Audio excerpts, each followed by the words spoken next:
When it comes to, let's call them spirit entities, we often judge them to be unreal. However, this assumption often comes from our failure to understand and perceive them. Hello, my dear friends. Welcome to another episode of the White One series. I hope I find you all in good health and safe and sound.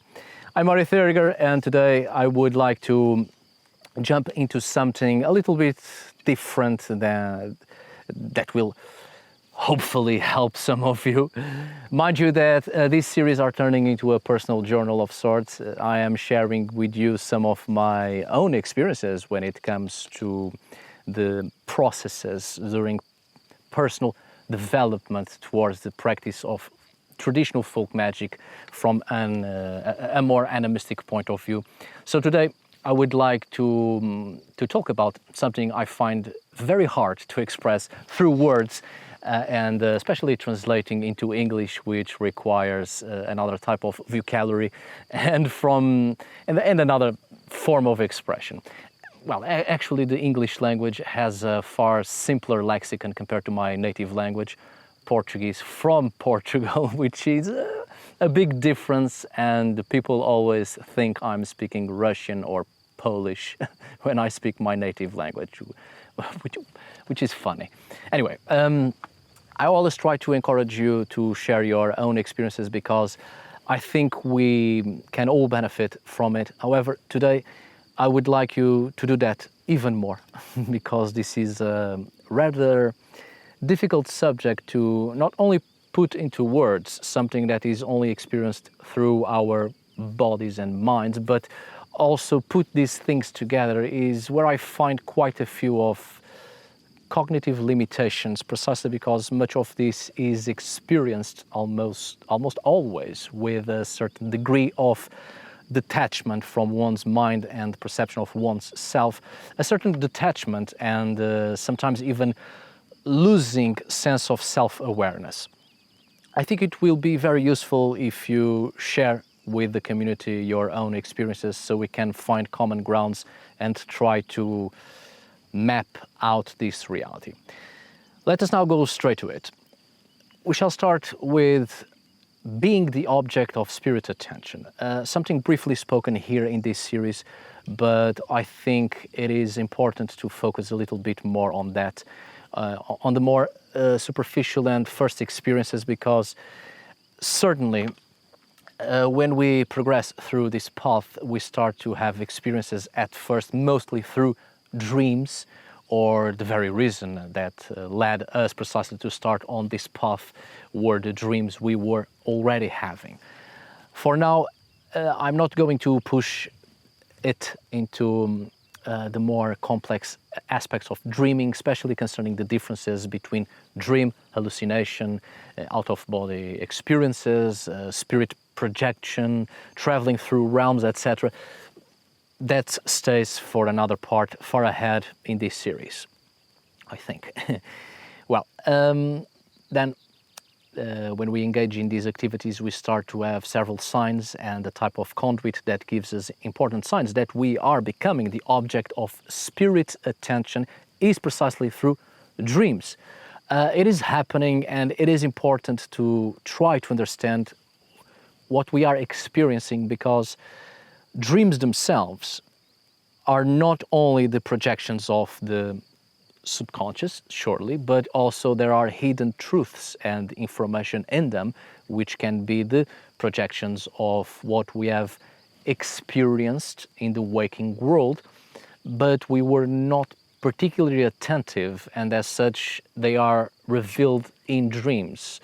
Or it can be the first stages of our identity changing and going towards the identities of others, creating the first thin and fragile connections between persons, and there's an attempt to build communication from the part of the persons, spirits, entities that started to pay attention to our presence, because we have started to make our presence be felt and known in a different manner than what is usually for other human persons.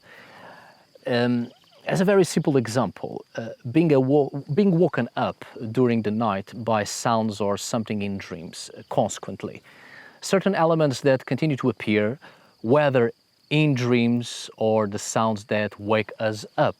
Pay attention to the number of times you wake up and the patterns of the sounds. How many times the sounds or any sound is heard each time you wake up, and the number of dream actions that occur.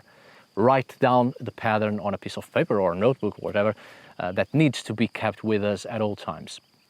We are starting here by trying to understand the communication patterns until we can decipher the message.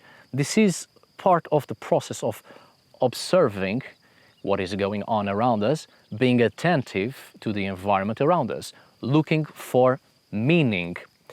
Something I have said here before, but in a completely different video, another context. There is a manifestation, and thus it is possible to conduct this manifestation towards information. It is the observance of what surrounds us obtaining a meaning that is not immediately perceptible purely by looking or hearing or feeling, but this meaning is obtained by transforming the elementary into something whose meaning will come to be understood. Let's think of it as if it were the observance of the flight of birds, something used in antiquity, in many societies, as a form of divination, augury through the flight of birds. It wasn't just an understanding of the flight of birds in itself, but the belief that some spirits of the ancestors become birds, and some forces or entities can manifest themselves through animal behavior.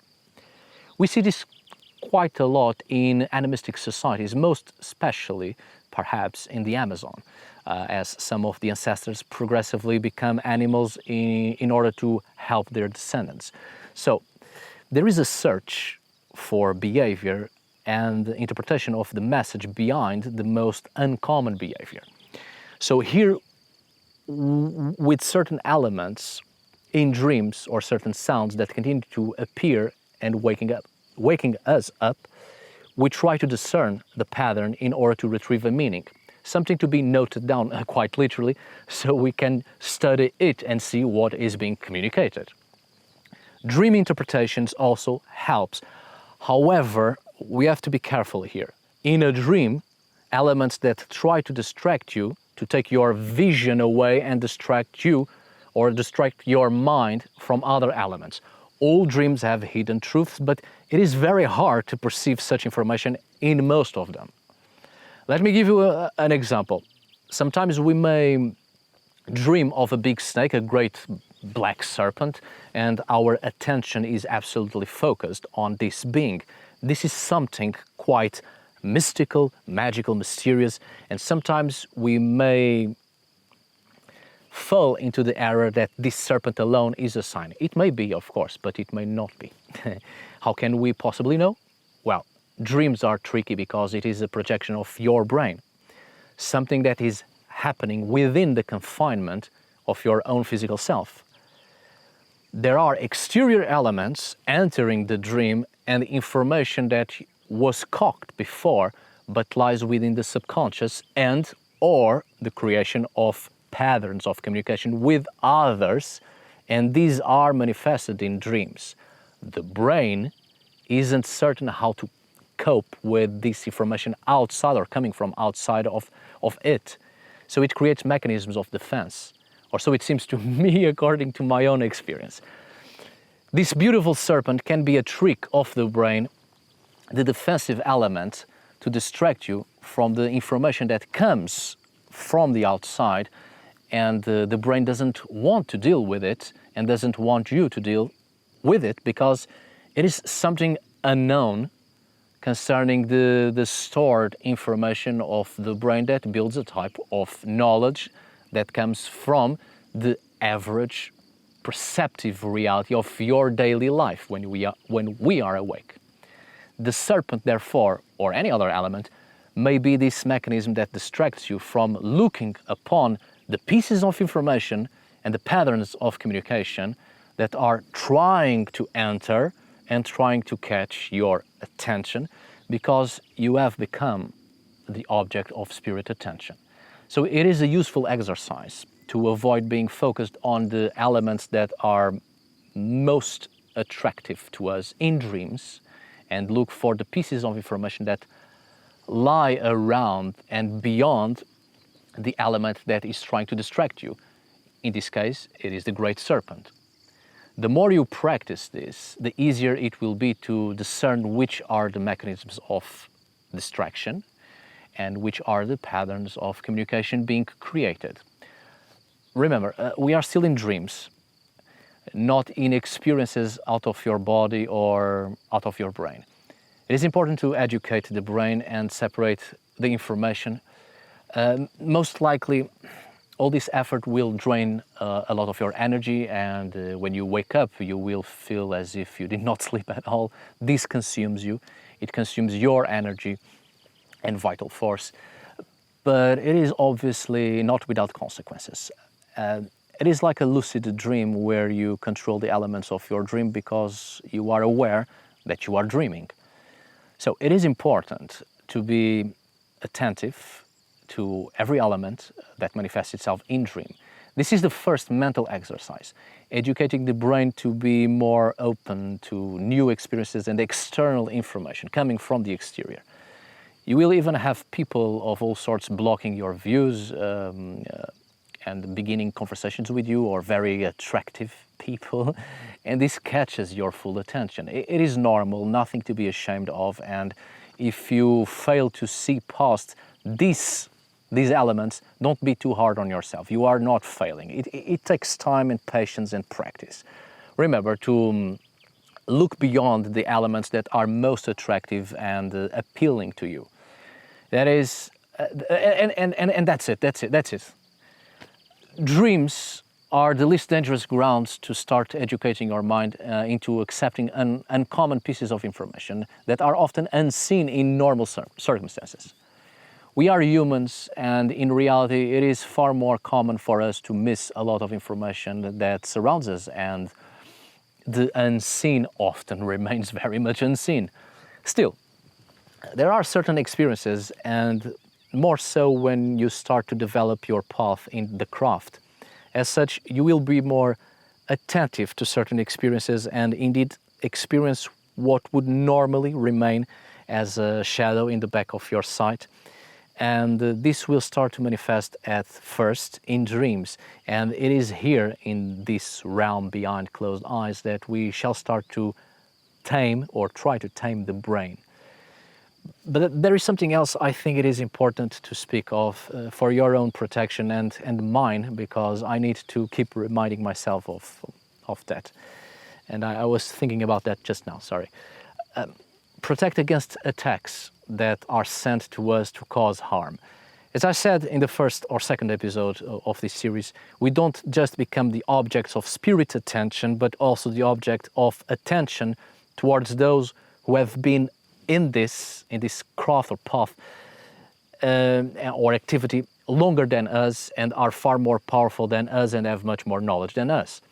As I said earlier in this series, sometimes there is an attempt on the part of these people to attract us to their group or to their environment for various reasons, many of which are not with the best intentions.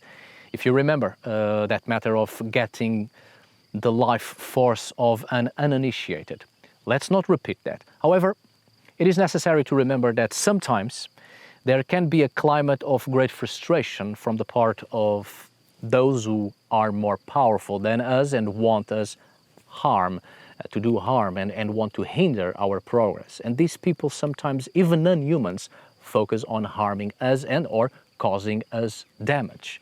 I don't want to pass on or cause unnecessary anxiety or worry, but it can happen, and I think we need to remember that specific possible situation in order to protect ourselves.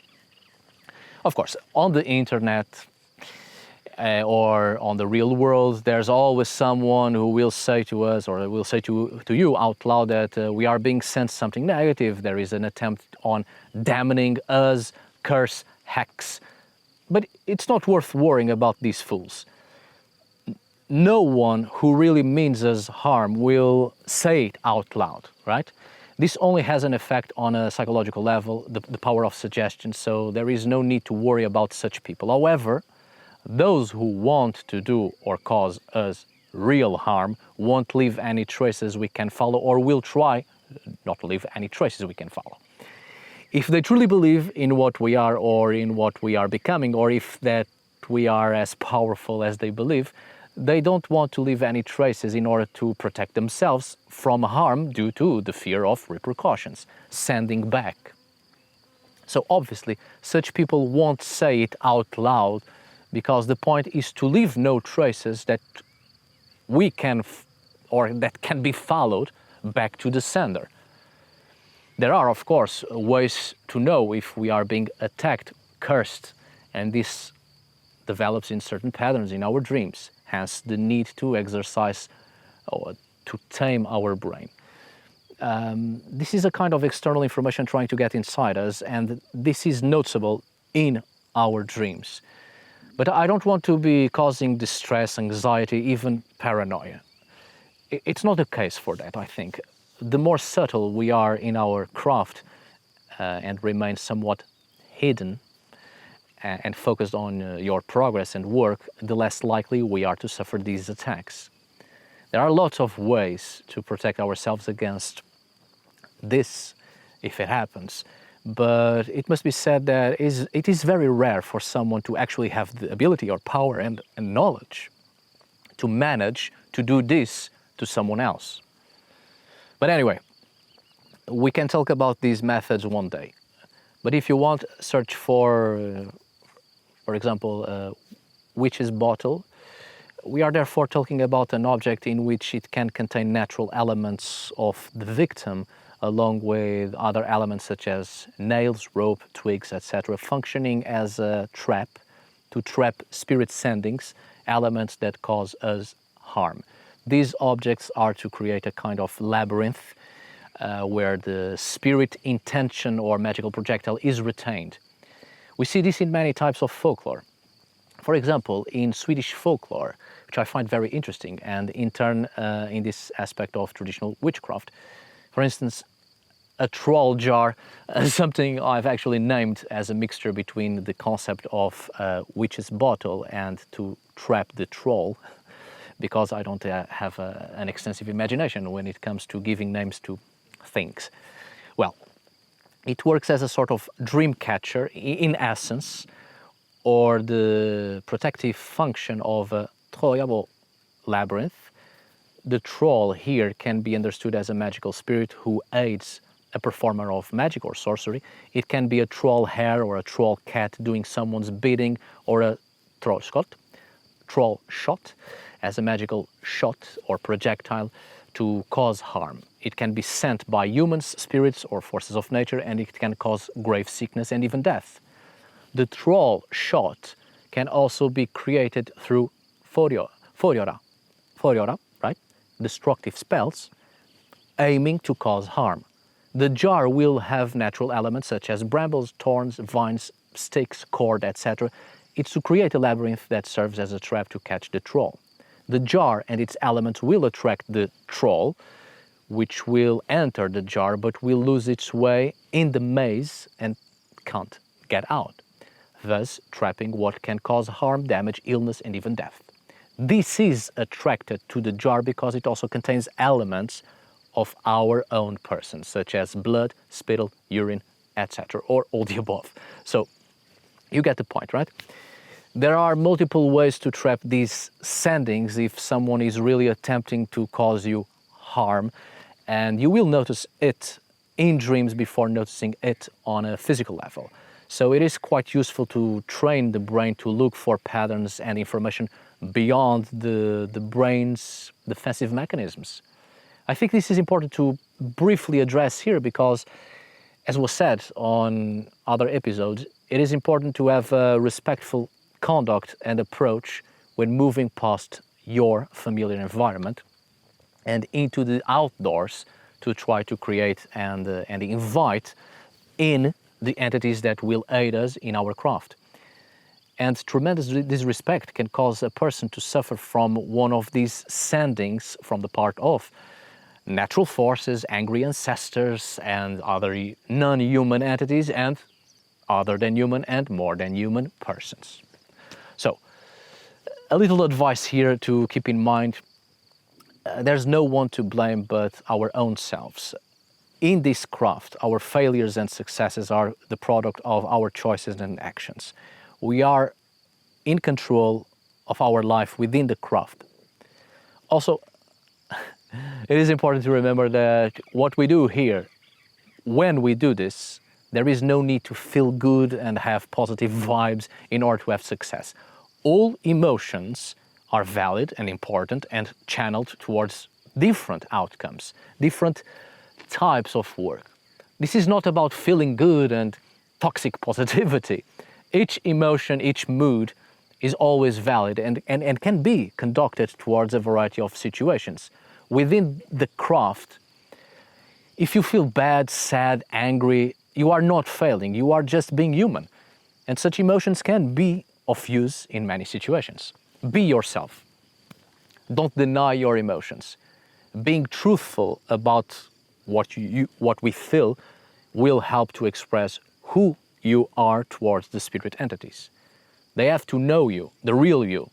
This is a way of protecting yourself as well. Signs and visions don't come just in dreams, and I think it is important to briefly make a distinction between dream, sleep or rest, and awaken. There isn't much to develop on dream at this point, as we have already talked about it. It is a construction of the brain, and sometimes we may or may not be aware of being dreaming. Ways to find out if we are dreaming or not will be a subject for another time when we start to get into the complexity of spirit journeys and projections, right? Don't worry.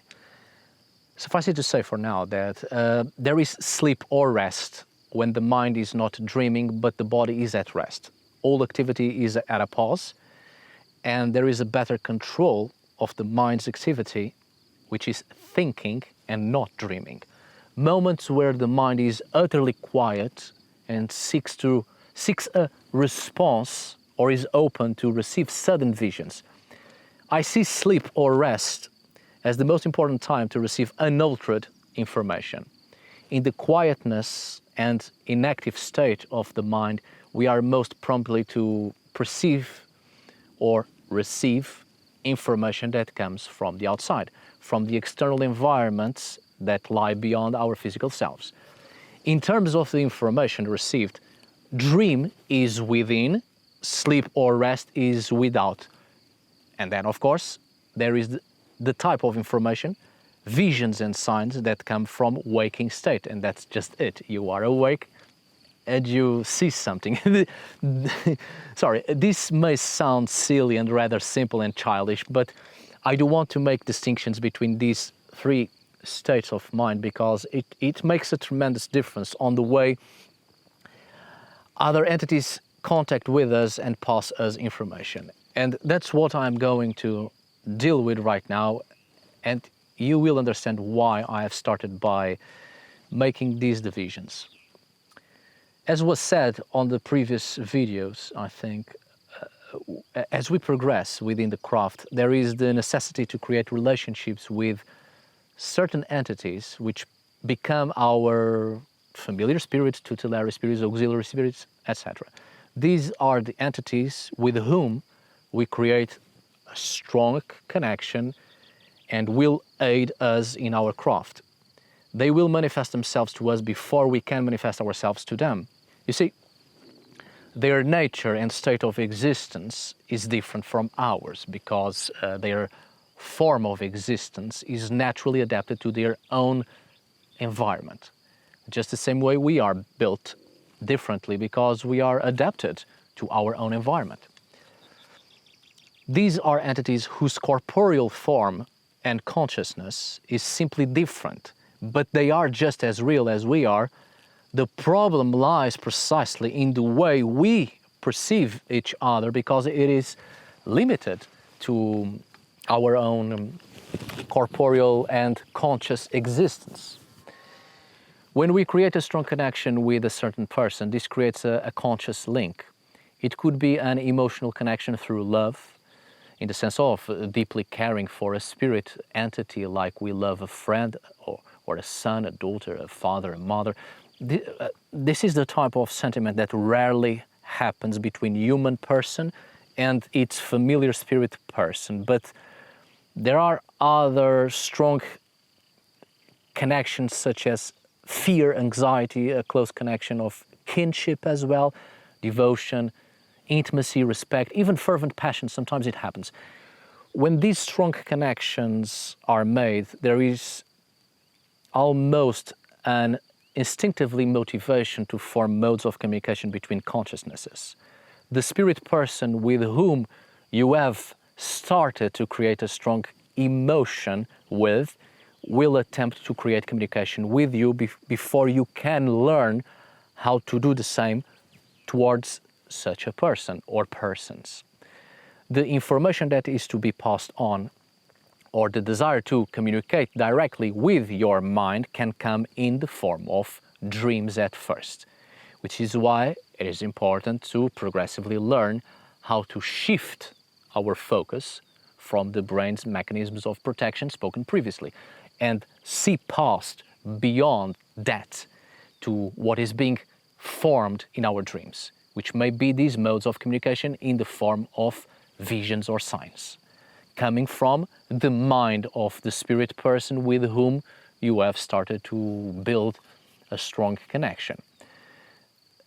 The very tricky part here is that because these spirit persons have a corporeal and or conscious existence different than ours, our mind is not adapted yet to perceive their actual existence as they are, and it probably will never be able to fully do that. What happens here is that the attempts of communication from that spirit person will be translated into something familiar to us by the brain, and in dream we are receiving an impulse that shall be translated into familiar visions, familiar forms or pictures, familiar from the use of our physical existence, physical senses, such as what we see and hear, and it is projected as such on the mind. For instance, the consciousness of the spirit person that is being received by our mind will be translated by the brain as a familiar image, which could be that of another human being, or human form, or even an animal form. And perhaps this is one of the reasons why in both traditional folk magic or traditional witchcraft and shamanism, we read so much about the familiar and tutelary spirits being in the form of animals. It is a translation of information into a form that is familiar to the human physical senses. Now, as I said before, there is sleep and rest. This too is a state of mind quieter, where we are more in control, and we can also better perceive these external modes of communication, which the mind, again, projects them into familiar forms. But we are far more aware concerning these projections. As such, we will gather a lot more information, and a stronger communication can be established even through verbal means and not just visual. In dreams, it is less vivid than in sleep or rest state. But both dream and sleep can give us a lot more details about the form in which the spirit mind is being translated. This is when waking visions come in. The more we delve into this, the more the mind is adapted to this reality. There's no point in speaking about the adaptation of spirit and mind to this reality, not right now. But as you know, there will eventually come a time when the relationship with familiar spirits or tutelary spirits is fully established, and such spirits will provoke a forced transformation of our mind and spirit to be adapted to the reality of these beings. Physically and mentally speaking, we are not built the same way these spirits are built, physically and mentally, and even on a spirit level. As such, there will come a time that our own state of spirit and mind will be destroyed and recreated to be better adapted to the reality of these spirits. This is what is often called spirit death, or dismemberment of the spirit, or death and rebirth of the spirit body, etc., and so on and so forth. We are not there yet, one step at a time. So, as I was saying, because these spirit entities are different from us in the way we are all built according to the environment we naturally exist, physically, we often fail to perceive them in the waking state. It may occur that the spirit itself will shape itself through consciousness in order to appear to us, attempting to communicate to our consciousness this information so that it can be translated into something familiar to us according to our senses. They adopt a physical appearance to communicate with us in the waking state.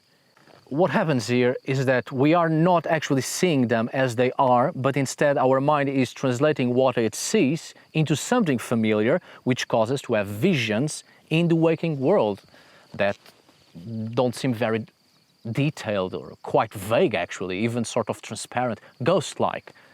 These visions in the waking state is what we usually immediately assume to be ghosts, usually human ghosts. But these are attempts of communication from spirit entities which the brain translates into something familiar to us, because the brain has not yet experienced other states of mind, nor is it yet ready or has been yet transformed to do so. Mostly we receive these modes of communication in dreams or sleep, but it can happen when the body is fully awake and we see shadows, shades, transparent persons, silhouettes, sometimes detailed forms but dim and as if they are about to fade into nothing. If it is too vivid in the waking world before any transformation of the spirit body, it is probably a deception caused by some malfunction of the brain or sickness. And those are not visions, but rather hallucinations. Mind projections from within and not modes of communication from without, if you take my meaning. In the waking state, what we see in these terms is not real. It is not there with that form, but rather the projection of the mind of the spirit entity into ours, translated by our brain into a familiar form, and through these means of communication, information is received, given by the spirit entity to us and back. The mind of the spirit is often elsewhere, communicating with our mind, leading the brain to project something that is perceived by our eyes and even through hearing, seeing and hearing it as something external. Mind you, what I'm saying here is solely from personal experience, how I experience these things. This is by no means the only possible way and the only possible explanation. As said here many times, each person experiences things differently. I'm simply expressing what I have experienced, and I'm not telling that this is it. This is the only way. Not at all. If you do not experience these things as I am describing, you are not failing. There are certainly other ways to experience this, more personified ways according to your own person and the way you are built, and also the receptive forms of your own being. What I said here is just advice to help to distinguish things and to better create lines of communication between persons we encounter and become our familiar spirits. There's a lot of deception from the part of our mind, our brain, so it is hard to distinguish what are real modes of communication and what are projections of the mind. This is something always under development, I think. Something we always have to keep practicing and educating the mind and forming our own sense of judgment and rational thought. Our own brain deceives us many times, and this may cause us to miss a lot of external information coming in, of course. Best of luck to all of you, my dear friends. I'm perfectly aware how this series sounds like, especially this video right here and right now. It is something rather unusual from my part, surely, especially given the fact that most of my videos in this channel are academic works with a clear scientific research and with bibliography, actual palpable sources to be studied. But I won't be here forever, and I want to pass these experiences because I believe it may be of use to some, even if it's just to encourage people to be themselves and embrace their nature, and encourage people to return to a state back into communicating with land and its persons, which has been often robbed from us, especially when it comes to religions that offer a spiritual reward elsewhere out of this world, which alienate people from the world and all its multiple realms and forms of existence, separating the spiritual from the mundane. The separation from spirit and land is one of the great reasons for depression and lack of sense of meaning and purpose that has been crushing our very state of existence. It is about time to express our creativeness as spirit beings of this world. I've been using the word spirits and sometimes interchangeably with entities. This is only for the sake of a better understanding. I'm not solely talking about spirits in the sense of disembodied souls like some ancestors who once had a corporeal existence like that of a human or animal, and then become spirits without the need to dwell in a body, a physical body, to operate in the physical world.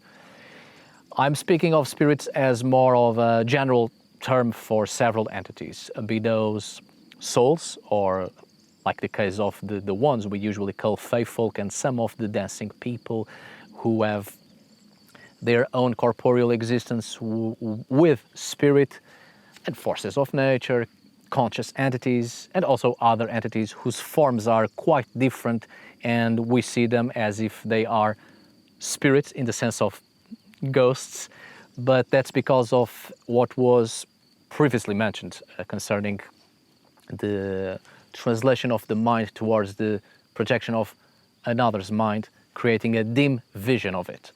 So spirits, just for a better understanding of a variety of conscious existences. It is not up to me to go down into too many details concerning spirits, not only because in my own experiences there are certainly several limitations and I am unable to see the whole picture, obviously, but also because it is up to you to explore for yourself and experience these things in order to make your own conclusions of what has been experienced. Anyway, moving on. Signs also start to pop up in the environment that surrounds us, especially the place we have chosen to work on and have made a habit to visit and be in contact with.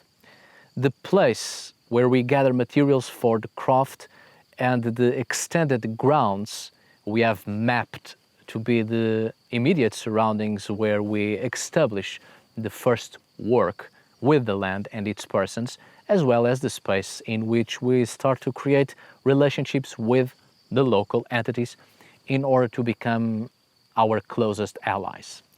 We are becoming the object of spirit attention. As such, there will be signs that are manifested in this environment. Spirit manifestation and manifestation of natural or vital force in several things within this space. I think at this point it turns out to be useful taking a look at folklore and general superstitions just to have a basic idea that may help to guide us in this. For instance, toads. In traditional folklore, they are either understood as a sign of abundance and fertility or a powerful indicator of magic presence. In some cultures, the toad or frog is seen as a bad omen. In traditional witchcraft, there's a wonderful variety of roles appointed to the toad and quite contradictory as well. Or let's say certain birds and the number of specific birds that are observed, like the magpie, depending on the number, it can dictate ill or good fortune. One magpie is often understood as a portent of death or sorrow, something quite negative because they mate for life. So seeing just one may mean that the bird lost its mate, so it is associated with something less favorable. Sorrow, death, you get the point. And let's face it, magpies are jerks, so I suppose we can take a lot of less delightful meanings from them. But this is not an exact science, not at all, obviously not. I'm just pointing out to look at the general folklore in relation to the ideas connected to specific animals and plants and rocks, just to begin an easy exercise of observance of behavior within the space we work at. Don't take it too literally. This is not like what we see over the internet when people ask what is the shamanic meaning of a squirrel riding a duck, which I have Googled it and I'm not disappointed. Dealing with this type of folklore and general superstitions has its uses to create a basic idea of meanings and get used on elaborating meanings. You see a toad and you get the general ideas within folklore and you start to process those ideas and place them in time and space and situation. The aim here is to slowly build meanings. You observe and construct a meaning. The point isn't to ask questions. What is the shamanic meaning of whatever? The point is to be silent. Observe and create meaning. Observance of behavior and observance of the things that are manifested within this space, and slowly you have an idea of patterns. And from observance and measuring the patterns, we create meaningful information. Be silent, observe, calculate, and then create a meaning. You will create your own meanings and your own folklore, and therefore at a certain point it will be easier to understand what is being communicated through several behavioral patterns and manifestations. The meaning of seeing a specific animal, plant, or behavior of forces of nature translated in folklore is something that has been constructed through observance. The problem is that it has become something conventional, established. And instead of learning from observance, we simply rely on what has been established. And this won't do. So the point here is to observe in order to create meaning. A toad doesn't necessarily mean anything on its own. The point is to observe behavior, find the patterns, understand the number of times something manifests itself, how it is being manifested, and from there on we progressively create a meaning. which will give us information when we start to recognize these manifestations, and as such we build lines of communication. Because being the object of spirit attention doesn't necessarily build a very clear line of communication between us and spirits all the time and at all times. Sometimes a manifestation in the natural environment where we have started to work and make ourselves be known to the spirits is the only possible way to start a line of communication. And many spirits manifest themselves in this way. So it is important to be attentive, observe, calculate in order to create a meaning. This is as much a work with our rational thought as a work of intuition. When you create several meanings, you start to understand the information that is trying to be passed down to you within the environment. You will do the same thing towards the spirits. You will create, eventually, your own patterns.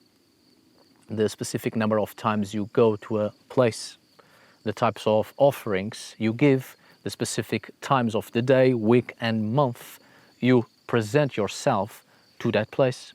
You give out a pattern of yourself. You manifest in certain ways which spirit entities observe, and they too create a meaning out of you.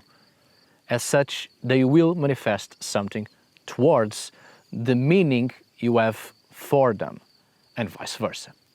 Sometimes this is the only way, especially in the beginning. If you remember the video I have done, Acquiring Magical Power, which is where this whole thing and the idea to make this series began, I present in that video several methods to acquire magic power, and if you have watched that video, you have certainly noticed that the great majority of these methods is to go out there, experience the environment, be immersed in it, engaged with it, and start to observe the occurrences, the manifestations, the behaviors, to start building intimacy with the land and its persons, getting to know, being involved, to become part of the land, not working on the land, but working with the land. You create your own meanings because out there things and persons do not behave as it has been established or agreed upon by human society. And in this case, because you want to become the object of spirit attention, things are manifesting themselves towards you according to the meaning you have for such persons of the land. So the meaning you retrieve isn't a generalized one, but a unique meaning that is being manifested towards you. Generalized meanings in folklore or superstition towards the observance of a particular animal, plant, or force of nature is just to give you a basic idea, a starting point to get used to observe different things and get a glimpse of the smallest details. It's just to catch your own attention towards things you usually do not observe, to give you an impulse, a curiosity to look for things that usually passes by. Then, after this exercise, you begin to be more attentive and you will notice different behaviors, and you too have to engage with the environment. It's an exchange of behaviors, creating meaning and therefore establishing lines of communication. Little exercises, one step at a time. Be patient, be silent, observe and engage with the space, let yourself be known, and move towards building an intimate physical relation with the land and its persons. Again, best of luck, my dear friends. All right, this one is over. Let us see what the next episode will bring. Please do share your thoughts and experiences, exchange knowledge, and let me and here the community as well be aware of other pieces of information you think will be useful to better engage with land and its persons and build our own path within the craft. Thank you so much for watching. See you on the next video. And as always, thank you for today. Until we meet again, my dear friends.